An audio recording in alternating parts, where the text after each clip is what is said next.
84 कोटि योनियों में भटकने के बाद जीवन चक्र का आरा केवल एक बार ही मनुष्य रूप में आता है, और इस एक बार में मूर्छा एवं अज्ञानवश भगवत स्वरूप होने की संभावना खो जाए और खो जाने की पूरी अवस्था है, तो क्या पुनः 84 कोटि योनियों में भटकना पड़ेगा? 84 कोटि योनियों का अभिप्राय कृपा करके समझाइए और हमें भय से मुक्त करिए। भय से मुक्त मैं तुम्हें नहीं कर सकता, तुम ही कर सकते हो। भय वास्तविक है। तुम चाहोगे कि मैं तुमसे कह दूं कि नहीं जी, कोई चिंता की बात नहीं, 84 कोटि योनियां वगैरह नहीं होती, ताकि तुम निर्भर हो जाओ और लग जाओ अपनी वासनाओं की दौड़ में। फिर नहीं, ये मैं तुमसे नहीं कह सकता। ऐसा ही है, सत्य यही है कि ये जो वर्तुल है ये घूम रहा है। तुमने अगर मनुष्य होने का लाभ ना उठाया तो तुम मनुष्य होने का हक खो देते हो। इस सीधा सा गणित है। आखिर मनुष्य होने का हक तुम्हें मिला है किसी कारण से। बुद्ध से किसी ने पूछा, एक युवक आया,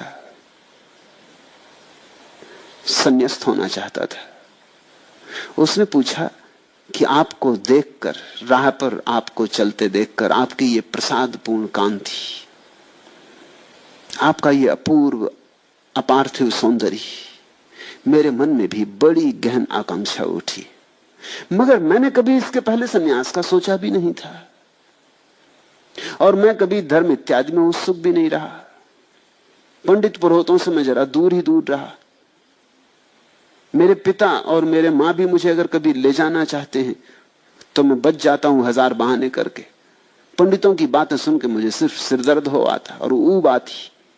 मगर आपको देख के मैं बड़ा आंदोलित हो गया हूं और एक भाव उठता है भीतर कि मैं भी दीक्षित हो जाऊं। मगर ये मेरी समझ में नहीं आता कि अनायास, पीछे कोई सिलसिला नहीं है, कोई श्रृंखला नहीं है, अनायास इतनी बड़ी बात होने की मेरे मन में कैसे कामना आ गई। बुद्ध ने आंख बंद की और उसे कहा, युवक तुझे पता नहीं, तू पिछले जन्म में हाथी था। जंगल में आग लग गई थी और तू भागा जा रहा था। सारे पशु पक्षी भागे जा रहे थे। थका माना तू एक वृक्ष के नीचे थोड़ी देर विश्राम करने को खड़ा हो गया। तेरे पैर थक गए थे और एक पैर के नीचे कांटा चुभ रहा था, तो तूने वो पैर ऊपर उठाया। जिस बीच तूने पैर ऊपर उठाया उसी बीच एक खरगोश तेरे उस पैर के नीचे आके बैठ गया। तूने नीचे देखा, वो घड़ी ऐसी थी कि सारा जंगल आग से लगा था। वो मौका ऐसा था कि तुझे एक बात दिखाई पड़ी, हम सभी अपने जीवन के लिए भागे जा रहे हैं, ये खरगोश भी बेचारा भागा जा रहा। मैं थक गया, मैं हाथी हूं, तो ये भी थक गया, और ये किस निश्चिंतता से मेरे पैर के नीचे बैठा। जो मैंने उठाया हुआ मैं रखूंगा पैर नीचे तो ये मर जाएगा। वो घड़ी ऐसी थी कि तू अपने जीवन के लिए इतना उत्सुक था, तेरी जीवेष्णा इतनी प्रबल थी कि बच जाऊं, कि तुझे ये लगा कि जैसे मैं बचना चाहता हूं वैसे सभी बचना चाहते। तुझे बड़ा बोध हुआ और तू पैर वैसा ही उठाए खड़ा रहा, और वो खरगोश नीचे निश्चिंत बैठा रहा। जब खरगोश हट गया तब तूने पैर नीचे रखा, लेकिन पैर अकड़ गया था, तू नीचे न रख पाया, गिर पड़ा। खरगोश तो बच के निकल गया, लेकिन तू उस जंगल में लगी आग में जल के मर गया। लेकिन मरते वक्त तेरे मन में बड़ी तृप्ति थी, एक बड़ी शांति थी, एक अपूर्व उल्लास था, एक आनंद का भाव था कि मैंने खरगोश को नहीं मारा, चलो मैं मर गया, ठीक। उसका फल है कि तू मनुष्य हुआ।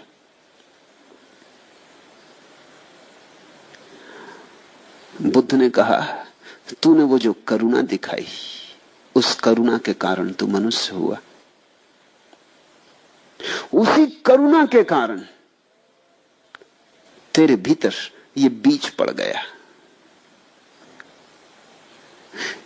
बुद्ध कहते थे, जिसके जीवन में करुणा हो उसके जीवन में प्रज्ञा आती, बोध आता। और जिसके जीवन में प्रज्ञा हो उसके जीवन में करुणा आती। ये एक ही सिक्के के दो पहलू हैं। तो जो व्यक्ति ध्यान को उपलब्ध होकर प्रज्ञा को उपलब्ध होता है उसके जीवन में महाकरुणा आ जाती।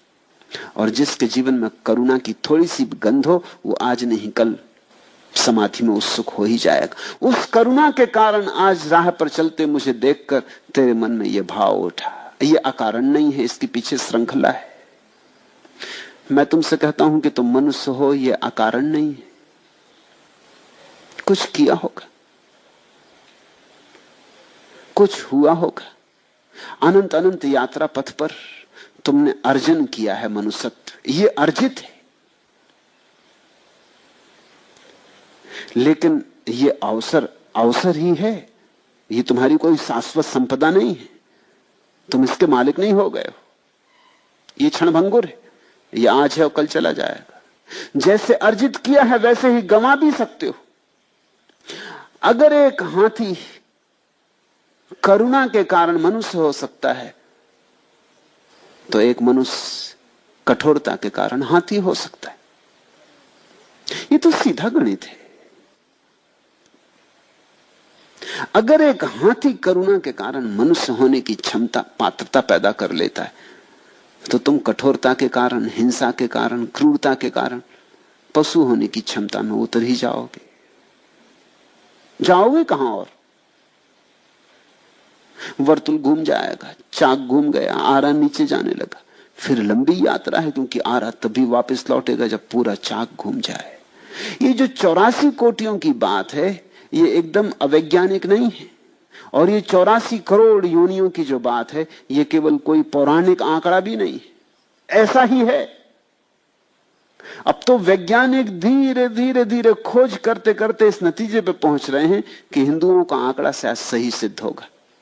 इतनी ही कोटियां हैं, अभी तक इतनी पूरी नहीं हो पाई हैं, लेकिन रोज खोज हो रही। पहले तो ईसाई हंसते थे कि 84 करोड़ योनियां दिखाई कहां पड़ती। चलो होंगी लाख, 2 लाख, 50 लाख, करोड़ मान लो, मगर 84 करोड़ योनियां दिखाई कहां पड़ती। लेकिन अब संख्या करोड़ों में हो गई, क्योंकि बहुत योनियां हैं जो अदृश्य हैं। बहुत से छोटे कीटाणु हैं, सूक्ष्म कीटाणु हैं जो अदृश्य हैं। अब उनकी भी गणना हो रही, धीरे धीरे करोड़ों पर संख्या पहुंच गई। और अब तो वैज्ञानिकों को लगता है कि शायद हिंदुओं का आंकड़ा 84 करोड़ सही सिद्ध हो जाए। कम तो नहीं होंगी, ज्यादा भला हो। इतनी बात अब साफ हो गई है, जितनी नवीनतम शोधें हुई हैं उनसे बात साफ हो गई कि प्राणियों के होने के ढंग ज्यादा तो हो सकते हैं, कम नहीं हो सकते। अभी आंकड़ा पूरा नहीं हुआ है, लेकिन हो जाएगा आंकड़ा पूरा। ये पूरा वर्तुल है, ये 84 करोड़ आरे और इनका पूरा चाक है। ये चाक पूरा घूमता है। एक बार तो मनुष्य होने के आरे पर ऊपर आए, शिखर बने। मनुष्य शिखर है। अगर वहां से छलांग लगा ली तो लगा ली, क्योंकि वहां थोड़ा बोध है, बहुत थोड़ा। मनुष्य होने में ही इतना थोड़ा बोध है कि यहां से भी चूक जाते हो तो फिर और हाथी, घोड़े, कुत्ते होने में तो फिर बोध और खो जाएगा। फिर वहां से तो चूकना निश्चित ही है। तो मैं तुम्हें भय से मुक्त नहीं कर सकता, तुम ही भय से मुक्त कर सकते हो। मत चूको, भय खत्म हुआ। भय का उपयोग कर लो। इसको भय क्यों समझो? इसको सत्य समझो। ऐसा ही समझो कि तुम जा रहे एक रास्ते पर, मैं तुमसे कहता हूं बाएं तरफ एक गड्ढा है, तुम कहते हो मार डाला। अब हम क्या करें? हमें भय से मुक्त करिए, कहिए कि गड्ढा नहीं। मैं तो कह दूं कि गड्ढा नहीं, लेकिन इससे गड्ढा सुनेगा नहीं, गड्ढा मिटेगा नहीं। मेरे कहने से खतरा बढ़ जाएगा। मैं कह दूं कि गड्ढा नहीं है, जाओ बेटा, मजे से जाओ, गीत गाते हुए जाओ, फिल्मी धुन गाना, कोई गड्ढा वगैरह नहीं है, ये तो तुम्हें डराने के लिए कहा था। अब तुम जरूर गिरोगे। गड्ढा है, दोनों तरफ है, रास्ता सकरा है, रस्सी की तरह पतला है। जैसे रस्सी पे चलते नट को देखा ना, अब गिरा तब गिरा। ऐसा ही जीवन है। खतरा यहां है ही, इसको भय मत समझो। ये सच्चाई है, इस सच्चाई का उपयोग कर लो, इस सच्चाई के ऊपर उठ जाओ। इस मनुष्य जीवन के अवसर को खो मत। अजहूं चेत गंवार, अब भी जागो। ये अवसर बड़ा बहुमूल्य है। तुम जैसे गंवा रहे हो, इसीलिए बेचारे पलटू दास को कहना पड़ता है गंवार। जैसे तुम गंवा रहे हो,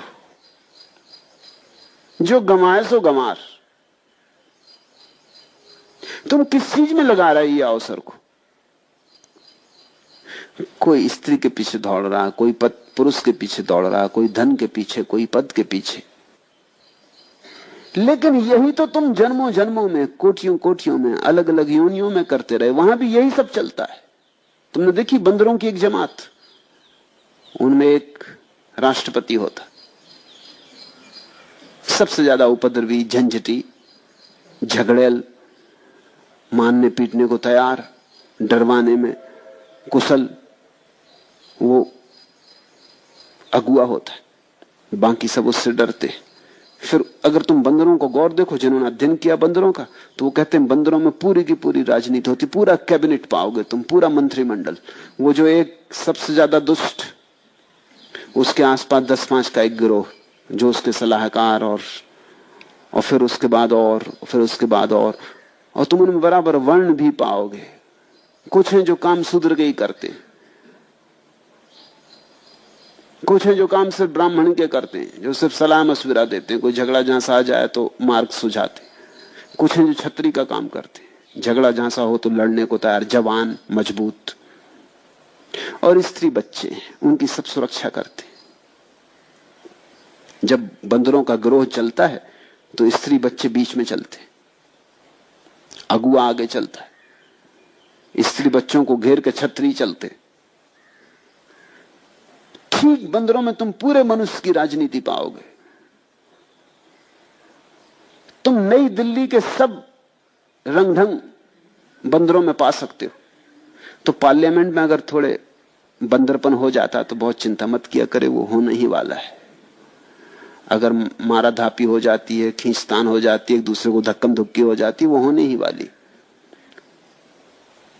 राजनीतिक से इससे ज्यादा की आशा की भी नहीं जा सकती। राजनीति है ही वही जंगलीपन, वही जानवर की वृत्ति। कैसे दूसरे का मालिक हो जाऊं? जब तक तुम दूसरे के मालिक होना चाहते हो तब तक तुम पशु वृत्ति से जी रहे हो। जिस दिन तुम अपने मालिक होना चाहते हो उस दिन तुम सच में मनुष्य हुए। स्वयं की मालकियत की खोज धर्म, दूसरे की मालकियत की खोज राजनीति। फिर धन इकट्ठा कर रहे हो तो धन भी इकट्ठा करके क्या होगा? सब पड़ा रह जाएगा, सब ठाट पड़ा रह जाएगा जब बांध चलेगा बंजारा। तो तुम अवसर खो रहे हो।